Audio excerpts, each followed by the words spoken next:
بسم الله الرحمن الرحیم.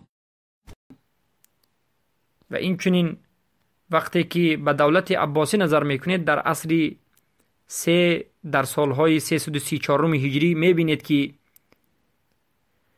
یک فرقه و یک گروهی که خود را به حسین رضی الله عنه نسبت میداد، شیعه ها میگفت، شیعه های حضرت علی و حسین، که اونها را علما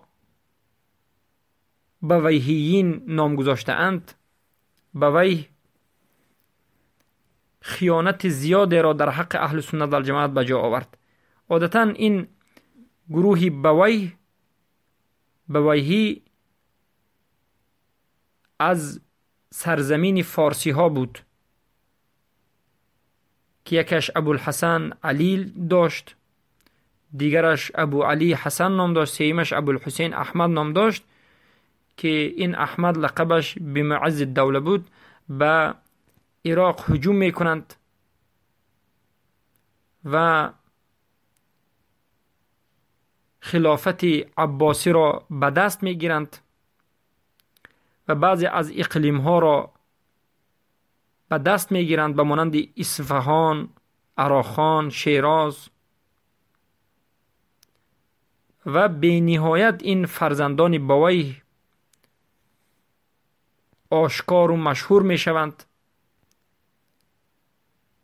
و همون وقتینه خلیفه عباسی را که بعد از دولت اموی بود که راضی بالله محمد المقتدر العباسی بود، ببینید که وزیر این هم شیعی بود. عادتا دولت عباسی پیدایشش با کمک شیعه شده است و دولت عباسی گویا که دولت است که مائل به خویشاوندان رسول اکرم صلی الله علیه وسلم است و حاکمان دولت عباسی گویا دوستداران اهل بیت رسول الله بودند. برای همین شیعه ها به خاطر اینکه عباسی به حکومت، دولت عباسی به حکومت آید، بینایت کوشش کردند، اما اینها اهل سنت و الجماعت بودند. برای همین بسیار دولت عباسی، وزیرهای دولت عباسی شیعه ها بودند.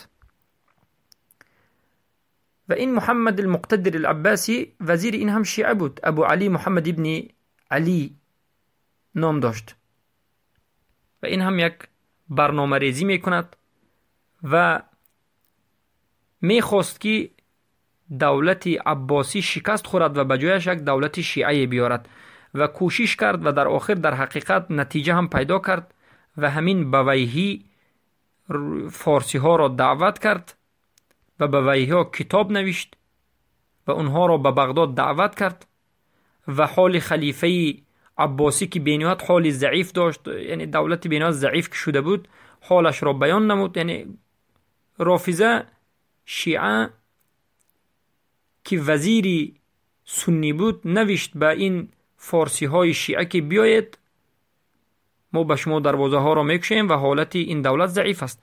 در حقیقت یکی از اونها معز الدوله به بغداد آمد، خلیفه را به قتل رسانیدند، تمام اهل سنت و الجماعت را هر روز میکشتند و با همین حالت چندین سال، تقریبا 30 سال بغداد را به خون و خاک آمیخته کردند. ببینید، برای همین علما میگند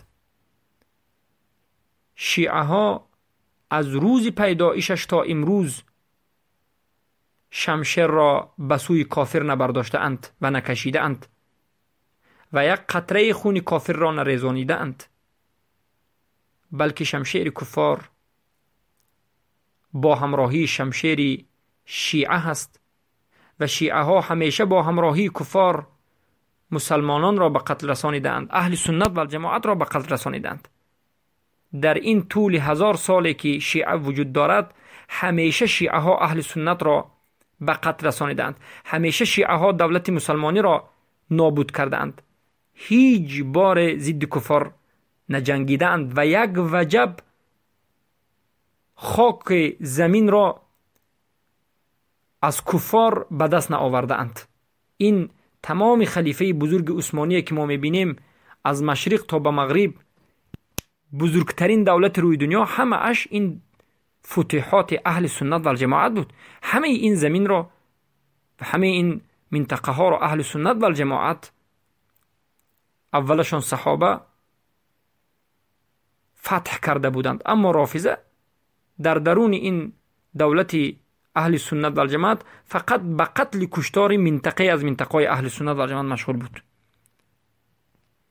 و این یکی از بوی قصه از قصه های اونها بود. بارک الله فیکم.